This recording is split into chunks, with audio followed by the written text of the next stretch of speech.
ನಮಸ್ಕಾರ. ನಮಸ್ಕಾರ sir. Dharmaraj S Chavan ಅವರು ನವಲಗುಂದ ತಾಲೂಕಿನ ಹೆಬ್ಬಾಳ ಗ್ರಾಮ ಪಂಚಾಯಿತಿ ಅಭಿವೃದ್ಧಿ ಅಧಿಕಾರಿಯಾಗಿ ಕಾರ್ಯನಿರ್ವಹಿಸ್ತಾ ಇದ್ದೀವಿ. Yes sir. Bharat times media networking ತಂಡದಿಂದ ಗ್ರಾಮ ಪಂಚಾಯಿತಿ ಆಡಳಿತ ಮುಕ್ತಾಯವಾಗಿರ್ತಕ್ಕಂಥ ಹಿನ್ನೆಲೆಯಲ್ಲಿ ಅಭಿವೃದ್ಧಿ ವಿಷಯಗಳ ಬಗ್ಗೆ ಗ್ರೌಂಡ್ ರಿಪೋರ್ಟಿಂಗ್ ನಡೀತಾ ಇದೆ. ನನ್ನ ಮೊದಲನೇ ಪ್ರಶ್ನೆ ಬಂದುಬಿಟ್ಟು ನಿಮ್ಮ IDPI ಡಿಪಾರ್ಟ್ಮೆಂಟಿನ ಸರ್ವಿಸಿನ ಪ್ರಾರಂಭ ಆಗಿದೆ ಎಲ್ಲಿಂದ ಸರ್? ನಮ್ಮ ಸರ್ವಿಸ್ ಸರ್, ನಾನು 2010 ಏಪ್ರಿಲ್ 27ನೇ ತಾರೀಕಿನಿಂದ ಹಾವೇರಿ ಜಿಲ್ಲೆ ಸವಣೂರು ಹಾನಗಲ್ ತಾಲೂಕಿನ ಕಂಚಿನೆಗಳೂರಲ್ಲೇ ನನ್ನ ವೃತ್ತಿ ಜೀವನವನ್ನು ಪ್ರಾರಂಭ ಮಾಡಿದ್ದೀನಿ. ಅಲ್ಲಿಂದ 2012ರಲ್ಲಿ ಸವಣೂರಿಗೆ ಬಂದು 23ರವರೆಗೆ ನಾನು ಸವಣೂರು ತಾಲೂಕಿನ ಜಲ್ಲಾಪುರ, ತವರಮಳ್ಳಿಹಳ್ಳಿ, ಹತ್ತಿಮತ್ತೂರು, ಶಿರಬಡಗಿ ಈ ಪಂಚಾಯಿತಿಗಳಲ್ಲಿ, ಚಿಲ್ಲೂರು ಬಡ್ನಿ ಈ ಪಂಚಾಯಿತಿಗಳಲ್ಲಿ ಕರ್ತವ್ಯವನ್ನು ನಿರ್ವಹಿಸಿ 2023ನೇ ಸೆಪ್ಟೆಂಬರ್ನಲ್ಲಿ ಮೈಸೂರಿನ ಅಬ್ದುಲ್ ನಜೀರ್ ಗ್ರಾಮೀಣಾಭಿವೃದ್ಧಿ ಸಂಸ್ಥೆಯೊಳಗೆ ಪರಿಣಿತ ಬೋಧಕರಾಗಿ ಸೇವೆಯನ್ನು ಸಲ್ಲಿಸಿ ಡಿಸೆಂಬರ್ 2023ಕ್ಕೆ ಧಾರವಾಡ ಜಿಲ್ಲೆ ನವಲಗುಂದ ತಾಲೂಕಿನ ಹೆಬ್ಬಾಳ ಈ ಗ್ರಾಮ ಪಂಚಾಯತಿಗೆ ಬಂದಿದ್ದೇನೆ ಸರ್. ಸರಿ ಸರ್, ಈ ಗ್ರಾಮ ಪಂಚಾಯತಿಗೆ ತಾವು ಮೊದಲನೇ ಹೆಜ್ಜೆ ಇಟ್ಟಾಗ ಯಾವ ಅಭಿವೃದ್ಧಿ ಯೋಜನೆಗಳನ್ನು ಇಟ್ಟುಕೊಂಡು ಭಾಳಷ್ಟು ಹೈ ಗ್ರೇಡ್ ಪಂಚಾಯತಿನಲ್ಲಿ ಕೂಡ ತಾವು ಕೆಲಸ ಮಾಡಿರಿ ಮತ್ತು ಲೋ ಗ್ರೇಡ್ ಪಂಚಾಯತಿಯಲ್ಲಿ ಕೂಡ ಗ್ರೇಡ್ 2 ಗ್ರೇಡ್ 1 ಟಾಪ್ ಲಿಸ್ಟ್ನಲ್ಲಿ ಇದ್ದಿರ್ತಕ್ಕಂಥ ಸುವರ್ಣ ಗ್ರಹಣ ಮತ್ತು ಗಾಂಧಿ ಪುರಸ್ಕಾರ ಪಡೆದಿರ್ತಕ್ಕಂಥ ಗ್ರಾಮ ಪಂಚಾಯತಿಯಲ್ಲಿ ಕೂಡ ಕೆಲಸ ಮಾಡಿ ಬಂದಿರಿ. ಮತ್ತು ಇಲ್ಲಿ ಬಂದಾಗ ಏನು ಯೋಜನೆ ಧಾರೆಗಳನ್ನು ಇಟ್ಟುಕೊಂಡು ಮುಂದೆ ಸಾಗ್ತಾ ಇದ್ದೀರಾ ಸರ್? ನಮ್ಮದು ಸರ್ ಇಲ್ಲಿ ಬರಬೇಕಾದ್ರೆ ಏನೆಲ್ಲ ಯೋಚನೆ ಇಟ್ಕೊಂಡು ತಾವು ಬಂದ್ರಿ? ಏನಿಲ್ಲ ಸರ್, ನಾನು ಮೊದಲನೇ ಆದ್ಯತೆಯೇ ಹೆಬ್ಬಾಳ ಗ್ರಾಮವನ್ನು ಸಂಪೂರ್ಣ ಸಾಕ್ಷರತಾ ಗ್ರಾಮವನ್ನಾಗಿ ಮಾಡಬೇಕನ್ನೋದಿತ್ತು. ಆ ನಿಟ್ಟಿನೊಳಗೆ ನಾನು ಜಿಲ್ಲಾ ವಯಸ್ಕರ ಟೀಮ್ ಏನಿದೆ, ಜಿಲ್ಲಾ ವಯಸ್ಕರ ಶಿಕ್ಷಣದ ತಂಡ ಏನಿದೆ, ಅದಕ್ಕಂತೇಳಿ ಒಂದು ಇಲಾಖೆ ಇದೆ. ಆ ಇಲಾಖೆಯವರಿಗೆ ಸ್ಪಂದಿಸಿ ಅದನ್ನು ಮತ್ತೆ ಸರ್ವೆ ಮಾಡಿಸಿ ಆ ಶಿಕ್ಷಣ ಮುಂದುವರಿದ ಕಲಿಕಾ ಕೇಂದ್ರಗಳನ್ನು ಪ್ರಾರಂಭ ಮಾಡಿಸಿದ್ದೀನಿ. ಅದು ಈ ಏಪ್ರಿಲ್ ಅಂತ್ಯಕ್ಕೆ ಪರಿಪೂರ್ಣವಾಗಿ ನಾವು ಘೋಷಣೆಯನ್ನು ಮಾಡ್ತೀವಿ. ಅದು ನನ್ನ ಮೊದಲನೇ ಆದ್ಯತೆ ಇತ್ತು.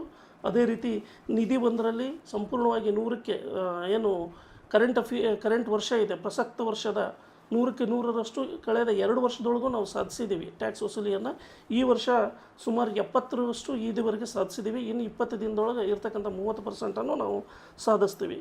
ಅದೇ ರೀತಿ ಕ್ರಿಯಾ ಯೋಜನೆಗಳನ್ನು ತಯಾರು ಮಾಡಿದ್ದೀವಿ ಸರ್. ಕ್ರಿಯಾಯೋಜನೆಗಳನ್ನು ತಯಾರು ಮಾಡಿದ್ದೀವಿ. ಸುಮಾರು 54 ಲಕ್ಷಕ್ಕೆ ಬಜೆಟ್ಗಳನ್ನು ತಯಾರು ಮಾಡಿದ್ದೀವಿ. ಅಂಗನವಾಡಿ ಶಿಕ್ಷಣ ಮತ್ತು ಶಿಕ್ಷಣದಲ್ಲಿ ನಮ್ಮಲ್ಲಿ 3 ಅಂಗನವಾಡಿಗಳಿದ್ದಾವೆ. ಎಲ್ಲ ಅಂಗನವಾಡಿಗಳಿಗೂ ನಿರಂತರವಾಗಿ ನಾವು ವಿಸಿಟ್ ಮಾಡ್ತಾ ಇರ್ತೀವಿ. ಅವ್ರಿಗೇನಾದ್ರು ಮೂಲಭೂತ ಸೌಕರ್ಯಗಳ ಕೊರತೆ ಇದ್ದರೂ ಹೇಳ್ತೀವಿ. ನಾನು ಶಿಕ್ಷಕನಾಗಿ ಹಿಂದೆ ಸರ್ವಿಸನ್ನು ಮಾಡಿರೋದ್ರಿಂದ ನನಗೆ ಶಿಕ್ಷಣದ ಬಗ್ಗೆ ಆಸಕ್ತಿ ಇದೆ. ಎಲ್ಲ ಶಾಲೆಗಳಿಗೆ ಹೋಗ್ತಿದ್ದೀನಿ. ನಮ್ಮಲ್ಲಿ 2 ಸರ್ಕಾರಿ ಶಾಲೆಗಳು ಮತ್ತು 1 ಖಾಸಗಿ ಸ್ವಾಮಿ ವಿವೇಕಾನಂದ ಮಾನ್ಯ ಯಾವಗಲ್ ಸಾಹೇಬ್ರದ್ದು ಒಂದು ಶಿಕ್ಷಣ ಸಂಸ್ಥೆ ಇದೆ. ಆಮೇಲೆ ಒಂದು PUC ಕಾಲೇಜ್ ಇದೆ. ಎಲ್ಲ ಕಾಲೇಜುಗಳಿಗೂ ಸಕ್ರಿಯವಾಗಿ ಮಹಿಳಾ ಮತ್ತು ಮಕ್ಕಳ ಕಾವಲು ಪಡೆಗಳನ್ನು ಮಾಡಿದ್ದೀನಿ. ಇನ್ಸಿಲೇಟರ್ಗಳನ್ನು ಕೊಟ್ಟಿದ್ದೀವಿ ಮಕ್ಕಳಿಗೆ. ಅದೇ ರೀತಿ ಫಿಲ್ಟರ್ಗಳನ್ನು, ಶುದ್ಧ ಕುಡಿಯುವ ನೀರಿನ ಫಿಲ್ಟರ್ಗಳನ್ನು ನಾನು ಒದಗಿಸಿದ್ದೀನಿ. ಅವರಿಗೆ ಆಟದ ಮೈದಾನ ಅಭಿವೃದ್ಧಿ ಮಾಡಿದ್ದೀನಿ. ಆಮೇಲೆ ಕ್ಯಾಮರಾಗಳನ್ನು ಅಳವಡಿಸಿದ್ದೀನಿ. ಮತ್ತು ಮುಂದುವರೆದು ಅವರಿಗೆ ಒಂದು ಇದು ಕೊಡಿಸ್ಬೇಕಂತ ಇದೆ, ಸ್ಮಾರ್ಟ್ TV ಕೊಡಿಸ್ಬೇಕಂತ ಕನಸನ್ನು ಇಟ್ಕೊಂಡಿದ್ದೀನಿ. ಮುಂದೆ ಅನ್ನೋದನ್ನು ಬಂದರೆ ಅದು ಆಗುತ್ತೆ ಸರ್. ಇನ್ನು ಮೂಲಭೂತ ಸೌಕರ್ಯಗಳಿಗೆ ಸಂಬಂಧಪಟ್ಟಂತೆ ಗ್ರಾಮದಲ್ಲಿ ಯಾವಾಗಲೂ ಶುದ್ಧವಾದಂಥ ಕುಡಿಯುವ ನೀರನ್ನು ಕೊಡಲಿಕ್ಕೆ ಸಾಕಷ್ಟು ಪ್ರಯತ್ನವನ್ನು ಮಾಡಿದ್ದೀನಿ. ಈ ಹಿಂದೆ ಸ್ವಲ್ಪ ಅಡೆತಡೆಗಳಾಗಿದ್ದರೂ ಸಹಿತ 10 ವರ್ಷದಲ್ಲಿ ಮೊದಲ ಬಾರಿಗೆ ಕೆರೆಯನ್ನು ಅಮೃತ ಸರೋವರ ಯೋಜನೆಯೊಳಗೆ ಹೂಳು ಎತ್ತಿಸಿದ್ದೀವಿ. ಅದನ್ನು ನೀರು ತುಂಬಿಸಿದ್ದೀವಿ, ಕ್ಲೋರಿನೇಷನ್ ಮಾಡ್ತಾಯಿದ್ದೀವಿ, ಅದನ್ನು ನೀರಿನ ವ್ಯವಸ್ಥೆಯನ್ನು ಮಾಡ್ತಾಯಿದ್ದೀವಿ, ನೈರ್ಮಲ್ಯದ ಸೌಕರ್ಯಗಳನ್ನು ಮಾಡ್ತಾಯಿದ್ದೀವಿ. ಅನುದಾನದ ಕೊರತೆಯಿಂದ 1-2 ಕಡೆ ಸಮಸ್ಯೆಗಳು ಬಿಟ್ಟರೆ ಸಂಪೂರ್ಣ ಅದನ್ನು ಮಾಡ್ತಾಯಿದ್ದೀವಿ. ಆಮೇಲೆ ತಾಲೂಕಿನಲ್ಲಿ 2 ಬೂದು ನೀರು ನಿರ್ವಹಣಾ ಗ್ರಾಮ ಪಂಚಾಯಿತಿಗಳು, ಒಂದು ಹೆಬ್ಬಾಳ ನಾನು ಬಂದ ಮೇಲೆ ಆಯ್ಕೆ ಮಾಡ್ಕೊಂಡಿದ್ದೀನಿ ಸರ್, ಇನ್ನೊಂದು ಕಾಲವಾಡ. ಹೆಬ್ಬಾಳದಲ್ಲಿ ಸುಮಾರು 1,07,00,000ದ ಕ್ರಿಯಾಯೋಜನೆ ಮಾಡಿದ್ದೀವಿ. ಅದನ್ನು PRED ಅವರು ಅನುಷ್ಠಾನ ಮಾಡ್ತಾರೆ ಸರ್, ನಾವು ಮಾಡಲ್ಲ. ಸರ್ವೆಯನ್ನು ಹಿಡ್ಕೊಂಡು ಅದನ್ನು ಅನುಷ್ಠಾನವನ್ನು ಅವರು ಮಾಡ್ತಾಯಿದ್ದಾರೆ. ಆಮೇಲೆ ವಿಶೇಷ ಬಯಲು ಮುಕ್ತ ಶೌಚಾಲಯ ಈಗಾಗಲೇ ಘೋಷಣೆ ಮಾಡಿ 2 ಬಾರಿ ಗಾಂಧಿ ಗ್ರಾಮ ಪುರಸ್ಕಾರವನ್ನು ನಮ್ಮ ಗ್ರಾಮ ಪಂಚಾಯತಿ ತೊಗೊಂಡಿದೆ. ತಾವು ನೋಡಿದ್ದೀರ ಅನಿಸುತ್ತೆ. ಎಲ್ಲೂ ಓಪನ್ ಡಿಫಿಕೇಷನ್ ಇಲ್ಲ ನಮ್ಮಲ್ಲಿ. ಒಂದು ವೇಳೆ ಅಂಥ ಏನೋ ಪ್ರಕರಣಗಳು ಬಂದರೂ ಸಹಿತ ಅದಕ್ಕೆ ಸಂಬಂಧಪಟ್ಟಂಗೆ ನಾವು IHHಲ್ಲಿ ಕುಟುಂಬಗಳನ್ನು ಸರ್ವೆ ಮಾಡಿಕೊಂಡು ಅವುಗಳಿಗೆ ಸೂಕ್ತ ಕಾಲದೊಳಗೆ ಕಟ್ಟಿಸುವಂಥ ವ್ಯವಸ್ಥೆಯನ್ನು ಮಾಡ್ತಾಯಿದ್ದೀವಿ. ಇನ್ನು ಪ್ರಾಥಮಿಕ ಆರೋಗ್ಯ ಕೇಂದ್ರ ನಮ್ಮಲ್ಲಿ ಇಲ್ಲ ಸರ್, ಅದು ಉಪಕೇಂದ್ರ ಮಾತ್ರ ಇದೆ. ಅಲ್ಲಿ ANM ಅಂಜುಮ್ ಮೇಡಮ್ ಅಂತ ವರ್ಕ್ ಮಾಡ್ತಾಯಿದ್ದಾರೆ. ಒಳ್ಳೆ ವರ್ಕರ್ ಇದ್ದಾರೆ. ಅವರು ಸಹಿತ 17 ವರ್ಷದಿಂದ ಇಲ್ಲಿ ಕೆಲಸ ಮಾಡ್ತಾಯಿದ್ದಾರೆ.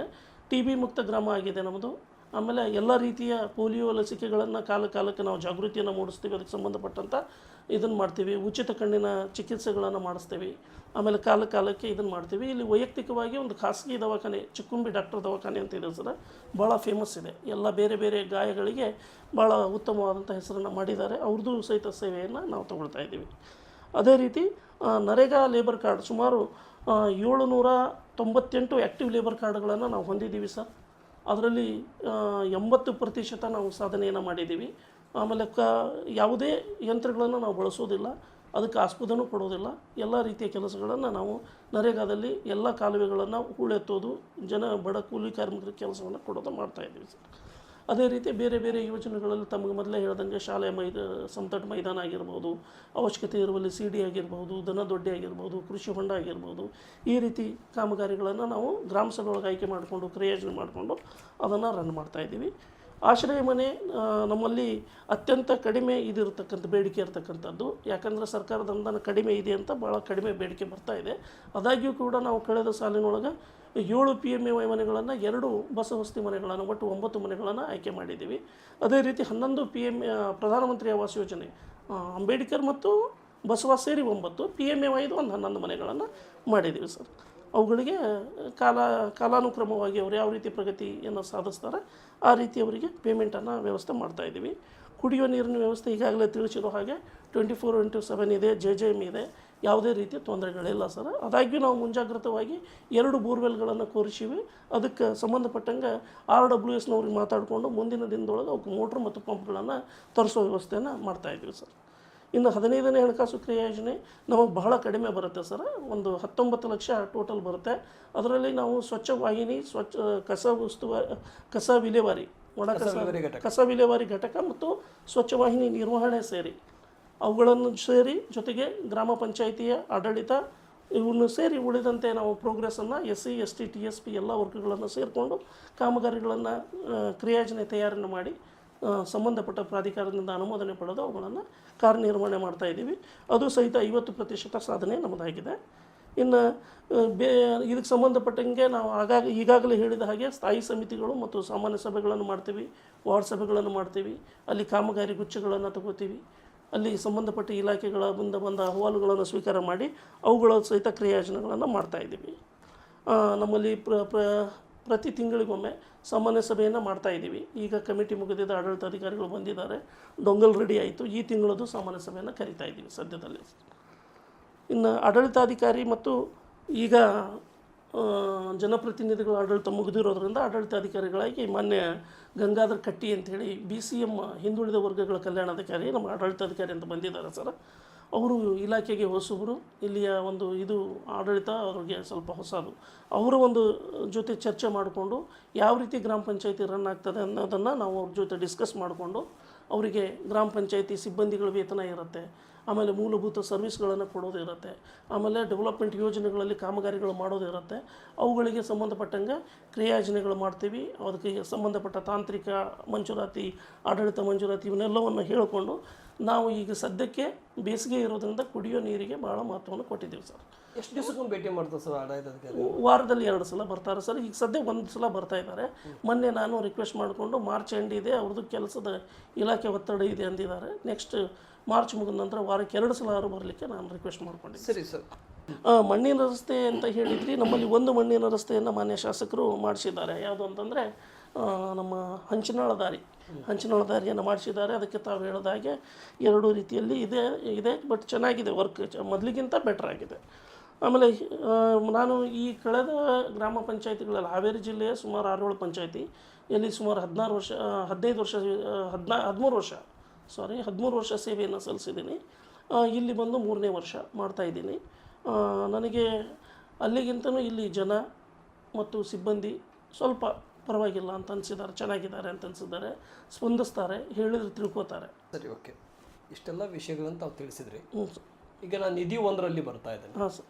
ನಿಧಿ 1ರಲ್ಲಿ ಫಾಲೋ ಆಗಬೇಕಾಗಿರ್ತಕ್ಕಂಥ ರೂಲ್ಸ್ಗಳನ್ನು ಕೆಲವೊಂದು ಜನರ ಹತ್ರ ದುಡ್ಡು ಇರೋದಿಲ್ಲ. ಕರೆಂಟ್ಲಿ ಡಿಮ್ಯಾಂಡ್ ಎಷ್ಟಿದೆ ಸರ್ ಇಯರ್ಲಿ ನಿಮ್ಮದು? ನಮ್ಮದು ಡಿಮಾಂಡ್ 6 ಲಕ್ಷ ಇದೆ ಸರ್ ಇಯರ್ಲಿ. ಈಗ ಇಯರ್ಲಿ 6 ಲಕ್ಷ. ಹಾಂ ಸರ್. ಲಾಸ್ಟ್ ಟೈಮ್ ಈ ಮಾರ್ಚಿಗೆ 7,04,000 ಕರೆಂಟ್ ಡಿಮ್ಯಾಂಡ್ ಇದೆ ಸರ್. ಹೋದ ವರ್ಷ 6 ಇತ್ತು, ಈಗ 7,04,000 ಮಾಡಿದ್ದೀವಿ ಪರಿಷ್ಕರಣೆ ಮಾಡಿ. ಆಮೇಲೆ ಇದರ ಕವರ್ ಎಷ್ಟಾಗಿದೆ ಸರ್?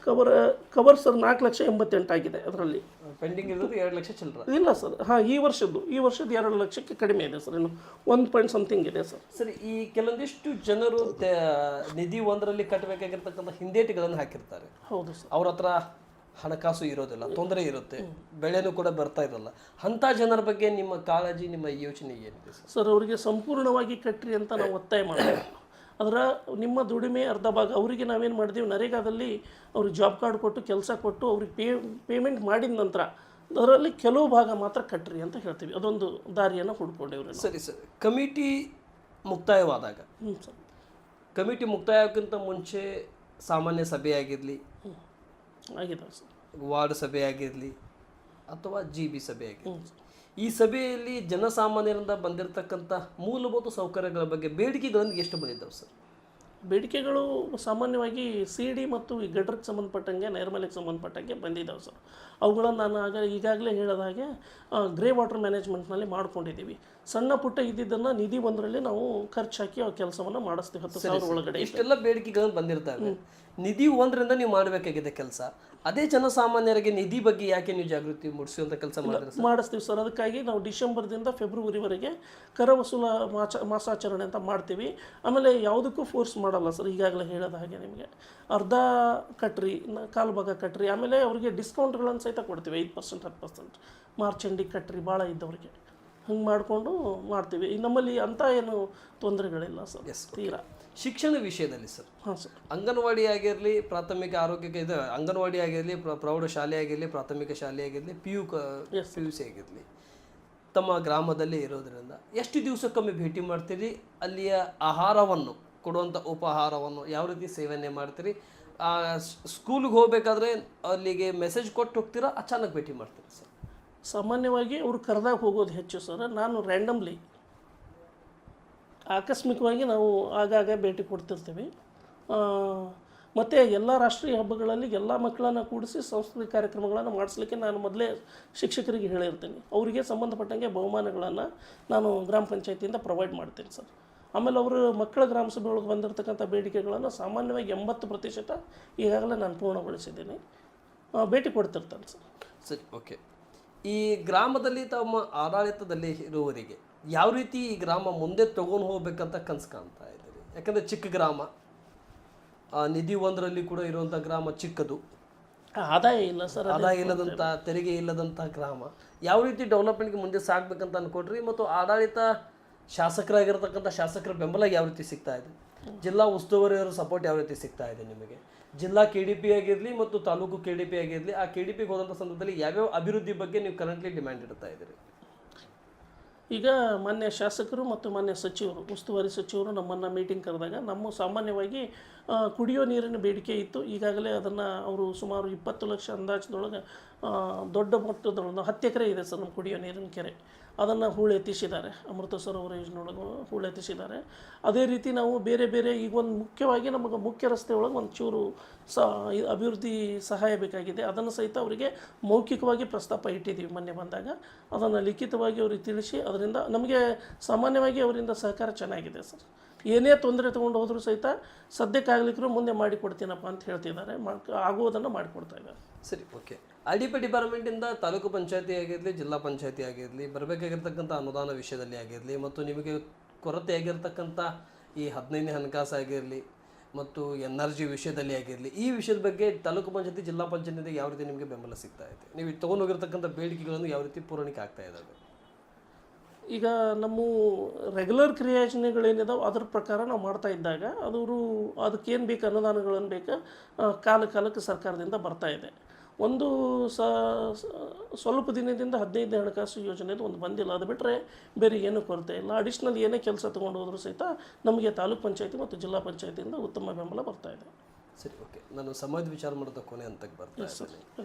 ಈ NRG ವಿಷಯದಲ್ಲಿ, ಲೇಬರ್ ಕಾರ್ಡಿನ ವಿಷಯದಲ್ಲಿ ನಿಮ್ಮ ಗ್ರಾಮದಲ್ಲಿ ಇರುವಂಥ ಒಟ್ಟಾರೆ ಲೇಬರ್ ಕಾರ್ಡ್ಗಳು, ಅದರಲ್ಲಿ ಆ್ಯಕ್ಟಿವ್ ಅನ್ಆ್ಯಕ್ಟಿವ್ ಇದ್ದಂಥ ಲೇಬರ್ ಕಾರ್ಡ್ಗಳು ಎಷ್ಟು? 739 ಆ್ಯಕ್ಟಿವ್ ವರ್ಕರ್ಸು. ಅದರಲ್ಲಿ ಆಧಾರ್ ಸೀಡೆಡ್ ಆಗಿರೋದು 737, 2 ಜನರದ್ದು ಮಾತ್ರ ಆಗಿಲ್ಲ. ಅದರಲ್ಲಿ 685 EKYC ಆಗಿದೆ. ಅಂದರೆ 93% EKYC ಆಗಿದೆ. ಈ ರೀತಿ ಯಾರು ಕೆಲಸ ಕೇಳಿ ಬರ್ತಾರೋ ಅವ್ರಿಗೆಲ್ಲ ನಾವು ಜಾಬ್ ಕಾರ್ಡ್ಗಳನ್ನು ಈ ನಿರಂತರವಾಗಿ ಇರುತ್ತೆ ಸರ್, ಪ್ರಕ್ರಿಯೆ ಮಾಡ್ತಾ ಇದ್ದೀವಿ. Yes sir.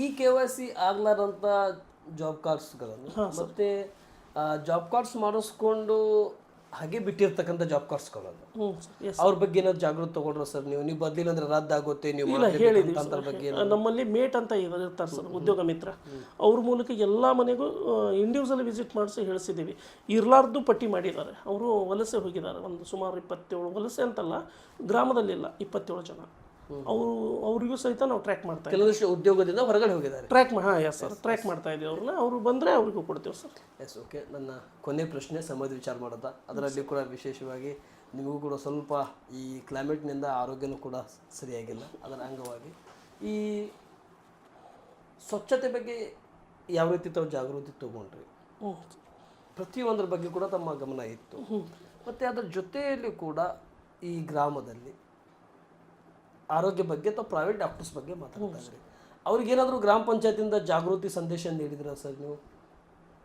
ಹೌದು ಸರ್ ಹೇಳ್ತೀವಿ ಈ ಸಾಂಕ್ರಾಮಿಕ ರೋಗಗಳು ಬರೋ ಟೈಮಿಗೆ ನಾವು ಡಂಗರ್ಗಳನ್ನು ಓಡಿಸ್ತೀವಿ ಆಮೇಲೆ ಕಾದ ಆರಿದ ನೀರುಗಳನ್ನು ಕುಡಿಬೇಕು ಅಂತ ಹೇಳ್ತೀವಿ ಆಮೇಲೆ ಈ ಜಲಮೂಲಗಳನ್ನು ಸಂರಕ್ಷಣೆ ಮಾಡೋದ್ರ ಬಗ್ಗೆ ನಮ್ಮ ಸಿಬ್ಬಂದಿಗಳ ಮೀಟಿಂಗ್ ತೊಗೊಂಡು ಅವರಿಗೂ ಹೇಳ್ತೀವಿ ಆಮೇಲೆ ಕಾಲಕ್ಕೆ ಅವು ಏನು ಅವರಿಗೆ ಇನ್ಸ್ಟ್ರಕ್ಷನ್ಸ್ ಕೊಡ್ತಾ ಬಂದಿದ್ದೀವಿ ಸರ್ ಅವರು ಡಾಕ್ಟ್ರುಗಳಿಗೂ ಆಗಿರ್ಬೋದು ಆಮೇಲೆ ಹೋಟೆಲ್ನವ್ರಿಗಾಗಿರ್ಬೋದು ಆಮೇಲೆ ನಮ್ಮ ಸಾರ್ವಜನಿಕರಾಗಿರ್ಬೋದು. Okay thank you. ನನ್ನ ಕೊನೆ ಪ್ರಶ್ನೆ ಕೊನೆಯದಾಗಿ ಧರ್ಮರಾಜ್ ಎಸ್ ಚವ್ಹಾಣ್ ಅವರು ಈ ಪಂಚಾಯಿತಿಯಲ್ಲಿ ಹತ್ತತ್ರ 3.5 ರಿಂದ 4 ವರ್ಷ ಇಲ್ಲ 2.5-3 ವರ್ಷಕ್ಕೆ ಕಾಲಿಡ್ತಾ ಇದ್ರಿ.